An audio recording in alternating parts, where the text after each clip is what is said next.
নমস্কার। আজকের এই আলোচনায় থাকবে আসন্ন রবির গোচর সম্পর্কে। এই গোচর এই ভিডিওটি আমি দুটো পর্বে ভাগ করেছি। এটা হলো পর্ব ১ অর্থাৎ প্রথম পর্ব। কারণ একই পর্বের মধ্যে দ্বাদশ রাশি কী প্রভাব পড়তে চলেছে রবির আসন্ন গোচরের ফলে তা বলা সম্ভবপর নয়। আপনারা যারা আগ্রহী তারা ভিডিওটি দেখুন। আপনাদের জন্য দুটো বার্তা রইল। প্রথম বার্তাটি আমি প্রথমেই দিচ্ছি, সেটি হলো এই ভিডিও চলাকালীন আপনাদের যদি মনে হয় আপনারা আপনাদের ডেট অফ বার্থ আমাকে হোয়াটসঅ্যাপ করতে পারেন নিচে যাওয়া নম্বরে। আপনার জন্মছকে রবি সংক্রান্ত যদি কোনো রকমের প্রশ্ন থাকে কিংবা রবির কোনো কিছু কারকতা ভালো কিংবা খারাপ, সেই উত্তর কিন্তু আমি আপনাদেরকে দেওয়ার চেষ্টা করব। এটা গেল প্রথম কথা।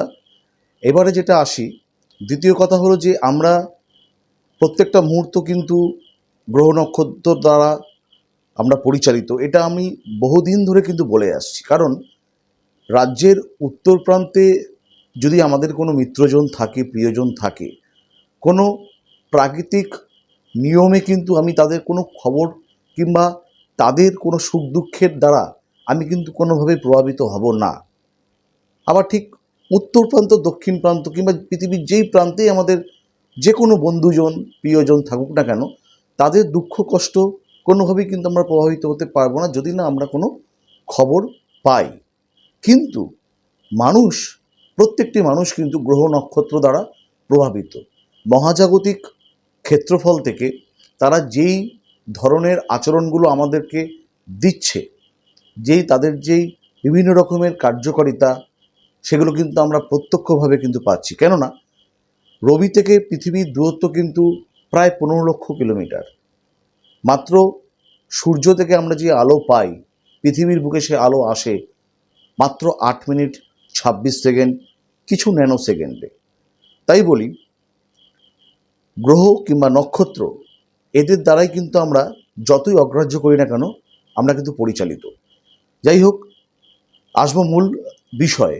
রবি আগামী 16ই আগস্ট সন্ধেবেলায় 7টা 53 মিনিটে সিংহ রাশির ভাবে প্রবেশ করছে। মঘা নক্ষত্র প্রাপ্ত হয়ে 30শে আগস্ট বিকেল 3টে 55 নাগাদ রবি পুনরায় পূর্ব ফাল্গুনী নক্ষত্রে প্রবেশ করবে।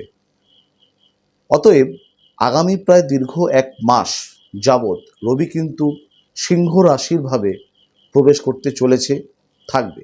তার ফলে আমাদের দ্বাদশ রাশি কী ফলাফল আসতে পারে সেটি নিয়ে কিন্তু এই মূল ভিডিওটি। প্রথম পর্বে থাকবে মেষ রাশি থেকে তুলা রাশি পর্যন্ত তারা কি ফল পেতে পারে। মেষ রাশির জাতক জাতিকারা আসন্ন রবির সিংহ রাশিতে প্রবেশের ফলে যেহেতু তাদের রাশি সাপেক্ষে পঞ্চমভাবে রবির অবস্থান থাকবে, তাই নানাবিধ সম্পর্ক টানাপোড়েন, দাম্পত্য সমস্যা, মানসিক সমস্যা কিন্তু বৃদ্ধি পাবে।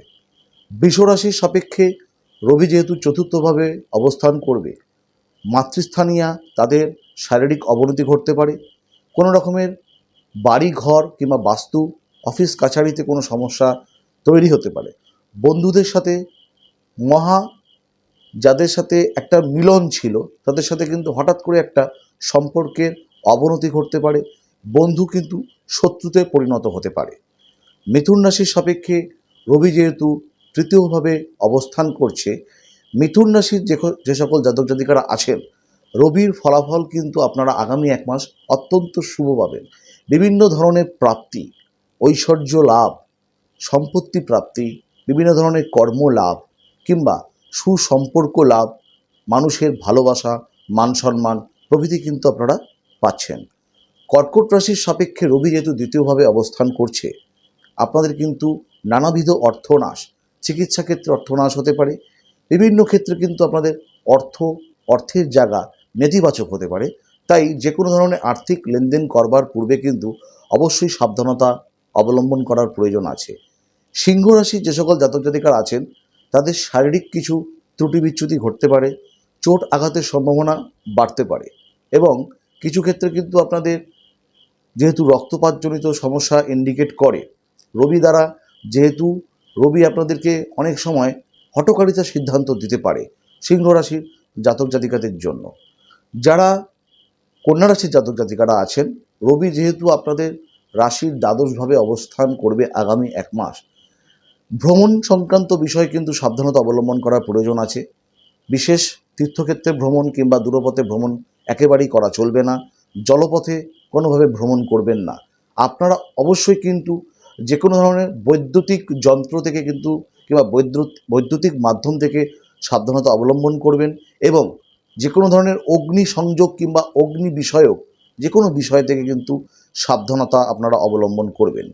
তুলা রাশির সাপেক্ষে রবি যেহেতু একাদশভাবে অবস্থান করছে কিংবা করবে, আপনাদের কিন্তু নানাবিধ অর্থলাভ, বিভিন্ন মানসম্মান প্রাপ্তি, অর্থনৈতিক প্রাপ্তি, দীর্ঘদিনের চলা অর্থনৈতিক জটিলতা কাটতে পারে। দেনা কিংবা লোন, ঋণ এই ধরনের সকল সমস্যা কিন্তু আপনাদের মিটতে পারে। আমি বাকি পর্বে কিংবা পরের পর্বে রবির বাকি যেই 6টি রাশি আছে, অর্থাৎ বৃশ্চিক রাশি থেকে মীন রাশি পর্যন্ত, সেটা কিন্তু আমি আলোচনা করব। যারা আগ্রহ প্রকাশ করছেন তারা ভিডিওটা অবশ্যই দেখতে পারেন এবং যাদের রবি সংক্রান্ত আরেকবারও বলছি প্রশ্ন আছে, তারা কিন্তু অবশ্যই আমাকে নিচের যাওয়া নম্বরে হোয়াটসঅ্যাপ করতে পারেন কেবলমাত্র রবির কারকতা আলোচনা করবার জন্য। অনলাইন কনসালটেন্সি কিংবা আসন্ন চেম্বারগুলো রয়েছে, আপনারা বিশদে জানতে কিন্তু সেখানে কিন্তু আমার সাথে যোগাযোগ রাখতেই পারেন। সবশেষে একটি বার্তা দেব, প্রত্যেক দিন যাদের রবির সমস্যা আছে কিংবা জন্মকালীন রবির সমস্যা আছে, তারা সকালে উঠে কিন্তু স্নান করে যদি সম্ভব হয় ভালো, স্নান না করলে স্নানের পরেও সেটা কিন্তু করা যেতে পারে। সূর্যের অবস্থান অনুযায়ী আপনারা কিন্তু অন্ততপক্ষে একবার দিনে সূর্যমন্ত্র কিন্তু পাঠ করবেন। সূর্যমন্ত্র যদি না জানা থাকে অবশ্যই নিচের যাওয়া নম্বরে ফোন করে জেনে নিতে পারেন। প্রত্যেকেই ভালো থাকবেন। নমস্কার।